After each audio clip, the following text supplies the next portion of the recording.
বেদানা গাছে বা ডালিম গাছে যখন এই ধরনের কলি চলে আসে, আমরা গাছে ভুলে নানান ধরনের স্প্রে করে থাকি, সেটা করা যাবে না।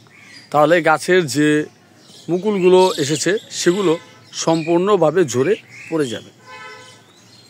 দর্শক মণ্ডলী, আজকে আমরা এই বেদানা গাছে ফুল আসার আগে এবং ফুল এসে গেলে কিভাবে পরিচর্যা করব সেই বিষয় নিয়ে আজকে আমরা আলোচনা করব। তার আগে আপনারা যদি আমার চ্যানেলে নতুন হয়ে থাকেন তাহলে আমার চ্যানেলটি অবশ্যই সাবস্ক্রাইব করে রাখবেন।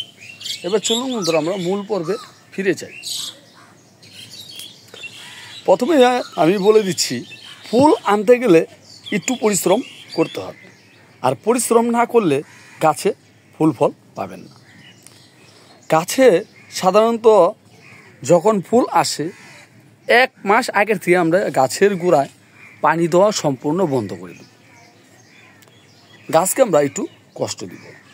গাছকে যদি আমরা কষ্ট দিই তাহলে গাছ প্রচুর ফুল দিবে। আর ঠিক ওই সময় আমরা গাছে কিছু ফসফরাস জাতীয় বা ক্যালসিয়াম জাতীয় খাবার গাছের মধ্যে দিয়ে দেব। এতে গাছ প্রচুর ফুল দিতে সক্ষম হবে। তো এখন ফুল এসে গেছে, তো ফুল আসার পর আমরা এখন কি করব, কী ধরনের সার এখন আমরা গাছে দিতে পারি। তো ফুল যখন এসে গেছে গাছে, এই সময় আমরা কোনো ধরনের কীটনাশক গাছে স্প্রে করব না। কারণ গাছে যদি কোনো ধরনের কীটনাশক আমরা স্প্রে করি তাহলে গাছের যে ফুলগুলো সেগুলো সম্পূর্ণভাবে ঝরে যাবে। এই জিনিসটা অবশ্যই আপনাদের খেয়াল রাখতে হবে।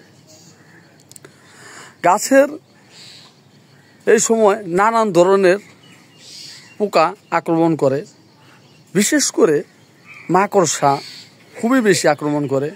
গাছের পাতাগুলো ঠিক এইরকমভাবে পুড়ে যায়, কুঁকড়ে যায়। আর কুঁকড়ে যাওয়ার প্রথম কারণই হচ্ছে মাকড়।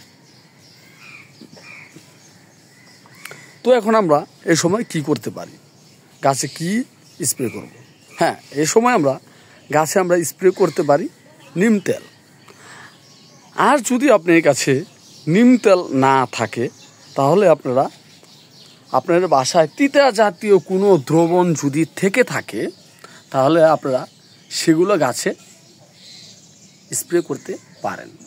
যদি আপনার বাসায় যদি নিম গাছ থাকে তাহলে নিম গাছের পাতা ছেঁচে সেই খান থেকে 2 চামচের মতন রস নিয়ে 1 লিটার পানিতে মিশিয়ে গাছে স্প্রে করতে পারেন।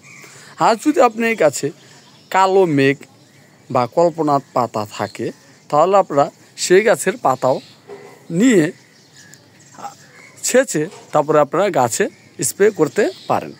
এটা অবশ্যই আপনাদেরকে 10 দিন বাদে বাদে করতে হবে।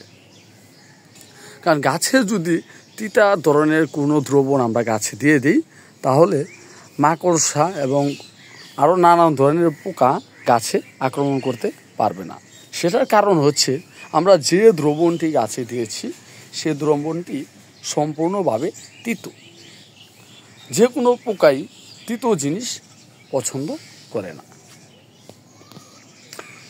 বন্ধুরা, যদি ভিডিওটি ভালো লাগে অবশ্যই চ্যানেলটি সাবস্ক্রাইব করবেন, লাইক করবেন, শেয়ার করবেন, কমেন্ট করবেন এবং পরবর্তী ভিডিওটি পাওয়ার জন্য অবশ্যই বেল আইকনে চাপ দিয়ে রাখবেন। এই বলে বন্ধুরা, আজকের মতন আমি বিদায় নিচ্ছি।